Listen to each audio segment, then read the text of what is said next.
This is the queen of the red fire ants. Over the next few days, she will pour every ounce of strength into a single mission to build an empire. But lurking in the shadows, a rival colony watches her every move, the wild Monomorium ants. If they discover her, they will strike without mercy, destroy her nest, steal her resources, and turn her dream to dust. Alone, beneath the earth, the queen begins her journey.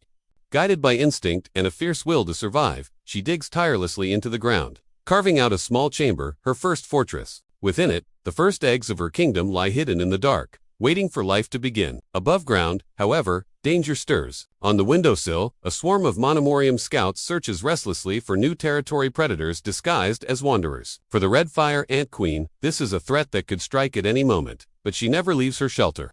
Instead, she devotes all her energy to creating her first generation of workers, her loyal soldiers. As soon as they hatch, they rush to work, sealing tunnels, strengthening walls, and protecting their queen from unseen enemies. They can sense what's coming. In this brutal war for survival, strength is everything.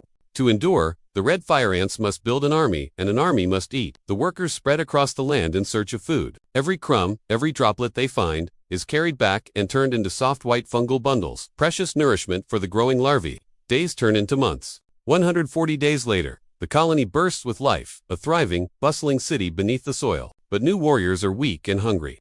They need energy. Nearby, an untouched jar of honey sits quietly waiting to be discovered. When a Monomorium scout stumbles upon the treasure, chaos follows. A flood of invaders swarms the area. And so begins the first battle between the red fire ants and the wild Monomorium. It's fierce but short and costly. After hours of fighting, the battlefield is littered with the fallen. The survivors gather their comrades and build a small mound, a grave. It's a solemn act of respect, rare and moving in the wild. Even among creatures so small, there exists honor and mourning. The red fire ants are weaker now, but they've learned.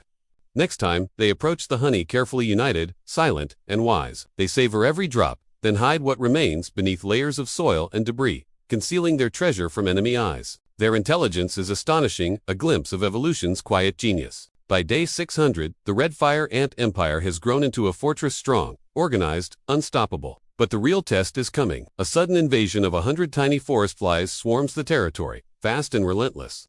The ants respond instantly, defense mode activated. Most intruders are captured. The rest flee only to stumble into the Monomorium domain. The rival colony has expanded to their forces spread across my window, my walls, even my pet's room. Still, the red fire ants keep growing. After 2 years, their empire is powerful, ready for anything, or so I thought. Then it happens. The Monomorium horde launches a full-scale invasion. Thousands pour into the fire ant nest. The queen is rushed deep underground while her soldiers form living walls around her. One brave warrior stays behind a lone sentinel at the gate, buying precious seconds for the colony. Larvae fall one by one. The red fire ant kingdom teeters on the brink of extinction. As I watch, I remember the day this queen first left her mother's nest, full of hope and ambition. Has it all been for nothing? But then something incredible happens. Every surviving ant turns back, converging on the queen's chamber, defending her with unwavering loyalty. Even my pets seem to sense the tension and rush to join the fight, swatting at the invading monster. After a full day and night of relentless combat, the enemy retreats. The red fire ants have won. The Monomorium never return again.